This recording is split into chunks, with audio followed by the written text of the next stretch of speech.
अंतर्द्वंद। हाँ जी, आपने नाम बिल्कुल ठीक सुना है। ये कोई मूवी का नाम नहीं है। अंतर्द्वंद यानी आपके अंदर की लड़ाई। This is like talking to yourself, जिसे आप कह सकते हैं। अब आप सोच रहे होंगे कि यही टॉपिक क्यों, क्योंकि आज का मानव अंतर्द्वंद से ही लड़ रहा है। और यदि यह ख़त्म हो जाए तो पीस हो जाए, मन शांत भी हो जाए, दिमाग थोड़ा रेस्ट पे चला जाए।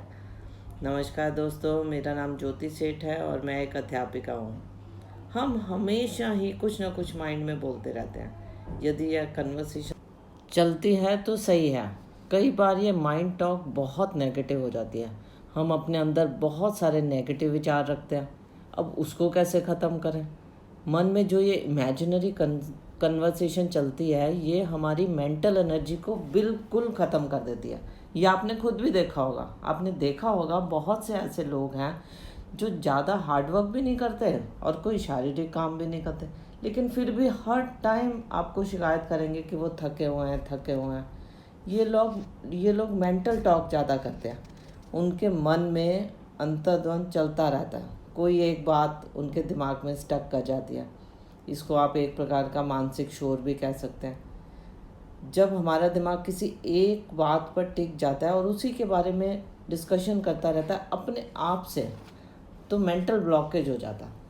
आप वाकई थके हुए से रहते हैं। नींद भी उस दिमागी शोर की वजह से आपसे दूर हो जाती है। यह बिल्कुल वेस्ट ऑफ मेंटल एनर्जी है।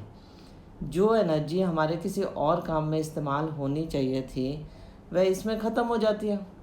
और यदि आपकी स्टोर की हुई एनर्जी ख़त्म हो जाएगी तो आपका दिमाग फ्रेश कैसे होगा? आप खुद भी सोच लीजिए।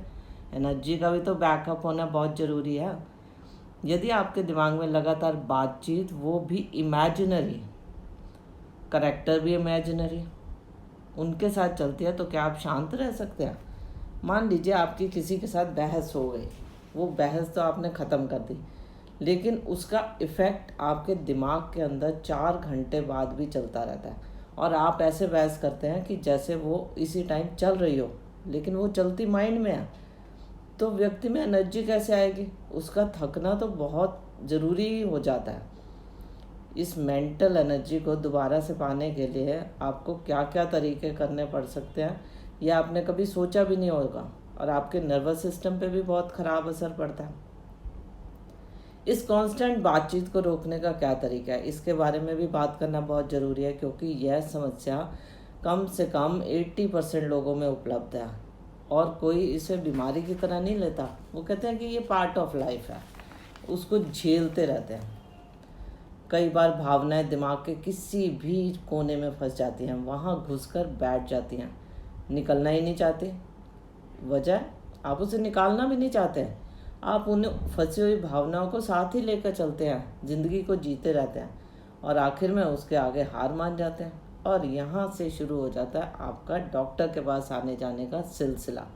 दवाइयाँ, मेडिटेशन। आप इस अंतर्द्वंद से यदि बाहर निकलना चाहते हैं तो आपको इन्हें रोकना ही होगा। मीठी यादें या बातचीत आपको बहुत सुख देती है, आपको अच्छा भी लगता है, लेकिन यादें अगर नेगेटिव हैं तो आप बर्बादी की तरफ जाते हैं। आपको ज़िंदगी में कदम आगे बढ़ाना है, पीछे मुड़कर बिल्कुल मत देखो। जो पोटलियाँ आपने उठा रखी हैं ना दुख की, उसे आपको फेंकना ही होगा। इस शोर से आपको कुछ नहीं मिलना है, बिल्कुल मीनिंगलेस है। आपको अपने दिमाग का चाबुक अपने हाथ में लेना है, नहीं तो ये बेलगाम हो जाएगा, फिर आपके हाथ बिल्कुल नहीं आने वाला। इस दिमागी शोर को आपको बंद करना ही पड़ेगा। यह आप कुछ नहीं देने वाला, अलबत्ता तुम्हारी मानसिक स्थिति को भी खराब कर देगा। इस शोर का उद्देश्य देखने की कोशिश करें, क्या यह कोई मकसद हल कर रहा है या नहीं। यदि नहीं तो रोको भाई इसे। यह काम आप ही कर सकते हैं, दूसरा कोई नहीं। यह आपका दिमाग है। दिमाग को थोड़ी थोड़ी इंस्ट्रक्शन दो, कोई भी बेकार थॉट आपके पास ना आए। आपको माइंड को कंट्रोल में करना है ना, तो इंस्ट्रक्शन भी देनी है। जैसे एक टीचर पढ़ाता है, आपको इंस्ट्रक्शन देता है, वैसे ही आप अपने को टीचर मान के दिमाग की ट्रेनिंग करो। यदि आप अपने दिमाग को कंट्रोल नहीं करेंगे तो आप दूसरों से कैसे उम्मीद रखते हैं कि वह आपके साथ चले। आप कहते हैं आपकी वाइफ आपके साथ चले, लेकिन आप अपने तो पहले माइंड को कंट्रोल करें। यह शोर खाली रहने पर और बढ़ जाता है। इसके साथ आपको लड़ना होगा। ऐसा तो है ही नहीं कि आपके पास कोई दूसरा काम या शौक़ हो ही ना। बाहर जाएं, खुली हवा में सांस लें, 10 बार सांस अंदर लें, 10 बार बाहर छोड़ें। आधा कंट्रोल तो आपके पास उसी टाइम आ जाएगा। ऐसा कोई मुश्किल काम नहीं है। आराम से कोई अच्छी सी मूवी देखें, गार्डनिंग भी कर सकते हैं, और कुछ नहीं मिला तो शॉपिंग ही कर लें। कामों की कोई कमी नहीं है। दिमाग को ट्रेनिंग की ज़रूरत है। अपने फोकस को इमिजिएटली शिफ्ट करें अपने तरीके से। ये तरीके आपको ही ढूंढने हैं, मुझे केवल आपको गाइड करना है।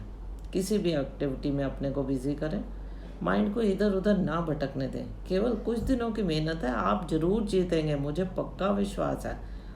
और उम्मीद है कि आप मुझे कमेंट बॉक्स में भी कमेंट करके बताएंगे। धन्यवाद दोस्तों मुझे सुनने के लिए। मैं आपके कमेंट्स की वेट करूँगी। आप मेरे चैनल को लाइक कीजिए।